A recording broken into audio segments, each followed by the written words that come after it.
Hello guys, today we talk about an interesting topic which is summoners and when to use them as ADC. Hope you're gonna enjoy the presentation. So as ADC we have many summoners, but the most common one is actually Barrier. Barrier has been used in the last 2 to 3 years quite consistently by ADC players. The main reason that Barrier became so much better than EAL is mainly because Barrier gives way more self-peel as ADC, and usually when you're playing ADC, specifically in solo queue, what you usually miss is someone actually playing around you. The first point is that it works almost everywhere, but you gotta be really careful because sometimes it doesn't work that well. And as we can see, there are 2 counters which are just an example. We have Serpent Fang, which is an item that breaks shields. Be really careful to not overload with shields. That's what I want to talk about. Because some people, they play with Lulu, they have Barrier, they have the Shield of Lulu, they have Ashen Topside, and then it's really easy that the enemy team will actually counter it with a Serpent Fang, completely breaking your shield right away. There are also some champions which can naturally bite in their build, such as Graves, Varus, and they aren't even that bad in the meta. On the other side, we have some champions, really few champions, such as Renekton and Rell, that have spells that break shields. Also other champions like Blitzcrank, we can mention a lot, but be really careful about those champions because going Barrier against them is quite useless. A really good point of Barrier is that it makes 2 versus 2 really strong, especially if you know how to use it well. You can use it level 1, you can use it level 2, it does scale based on your level.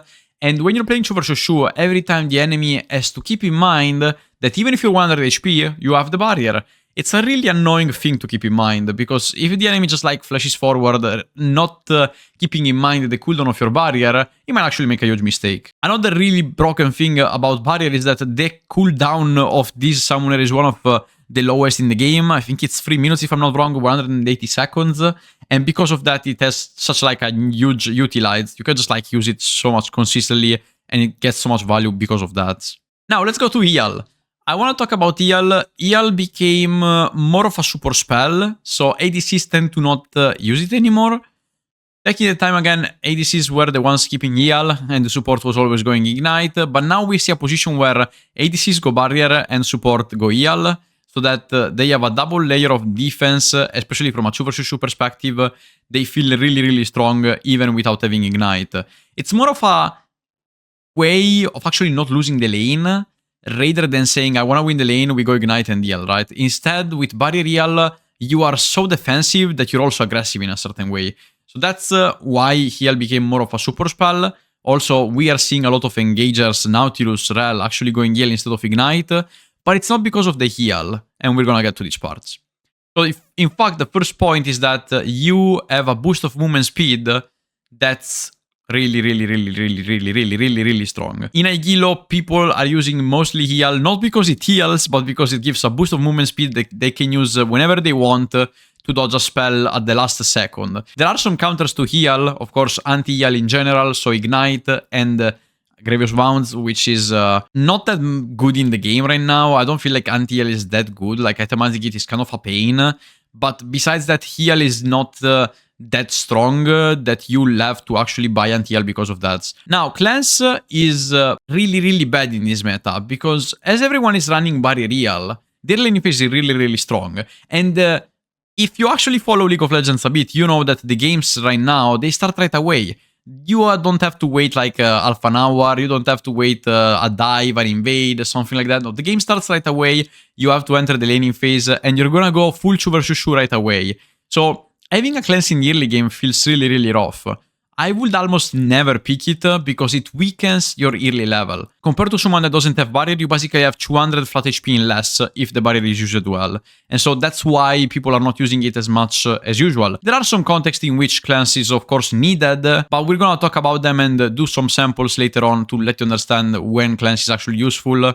And most of the times I will say that unless you have a really good ping and you really need it because they have like 5+ stance or something like that, most of the times this spell is not for you. Point number 2, it's a huge value if you use it well. Of course, I've seen people cleansing at the right time in the right context, and it's wonderful. It's one of the best things that can happen to a league player to actually use cleanse well. And point number 3, it is really good against the full stun comps, of course. When the enemy has the chance of killing you right away, but you get the cleanse at the right time. This spell has one of the best values in the game. Barrier wouldn't save you there, Exhaust wouldn't save you there, Ghost wouldn't save you there, but Cleanse will save you in that context specifically. Context-dependent Summoner, but if you get it at the right context, you're just gonna become so good. An alternative to that, you can buy Mercurial Scimitar, especially if the enemy has no stance till the later stages of the game. Let's suppose that our laning phase is quite chill, there's no stance, nothing that we need to cleanse. I would never drop Barrier because of that, and wait the later stage of the game, because I will be weaker and maybe I wouldn't even reach the point where Cleanse will actually be valuable. I would look for a QSS, which is Mercurial again. Ghost is a really strong summoner spell for ADCs. The cooldown is quite high, I remember 4 minutes, 240 seconds if I'm not wrong.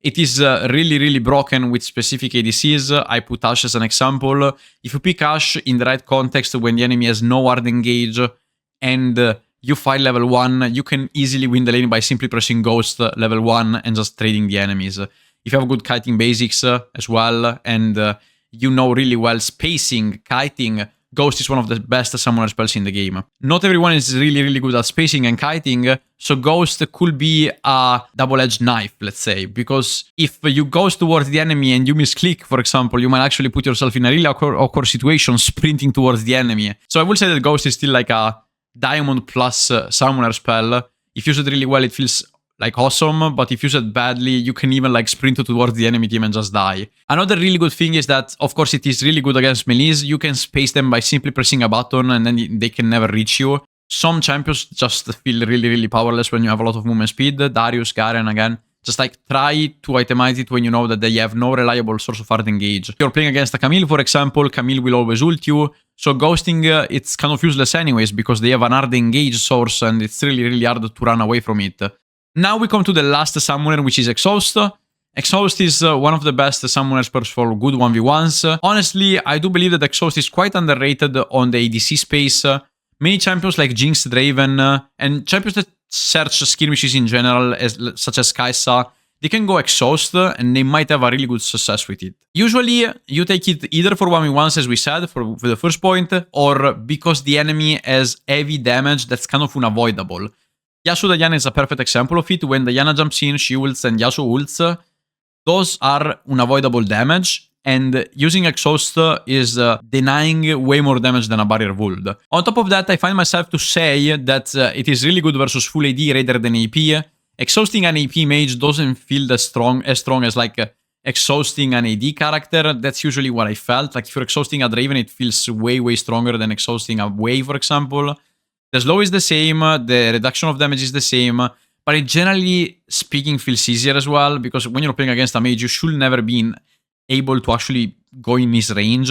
Well, AD characters tend to be engagers and they tend to be melees, and so it's usually just like better into full AD comps, especially if you run some type of defenses such as plated steel caps. Alright guys, so we finished the presentation. I will put you some drafts on screen so that we make some examples of which summoners to go in which type of game. Alright, here we are with the first example. We are playing Ashe Lulu against Garen, Jinx, Rell, Olaf, and Victor. This is an easy level. I want you to decide which summoner spell is the best for Ashe in this specific context. You have around 5 seconds and give me your solution.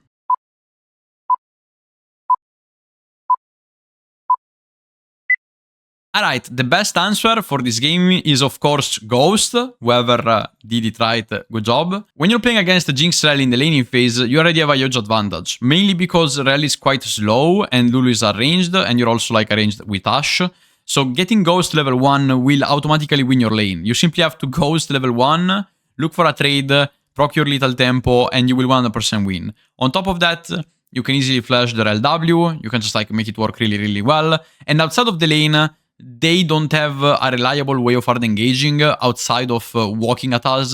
So it's really easy to actually take Ghost here, win the laning phase, go out of the laning phase, and stomp really well. Alright, here we are with the second example, medium level. We're playing Vayne Nami against Braum, Jinx, Fiddlestick, Singed, and Zoe. Let me know in 5 seconds around which summoner you would love to get here.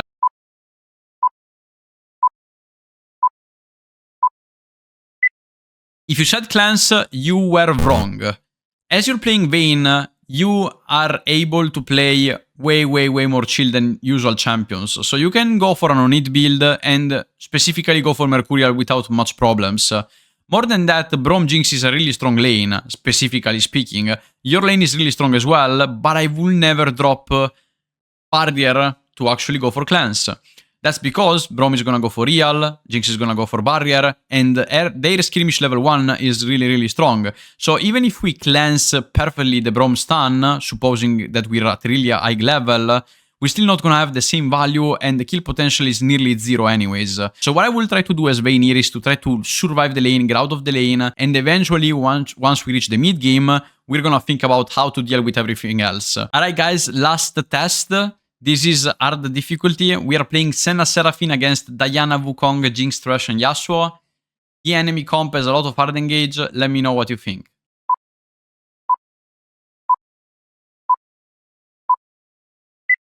If you said Exhaust, congratulations, you've made it. Exhaust is the best summoner in this case, despite it being slightly weak in the laning phase since Jinx has more range than Senna.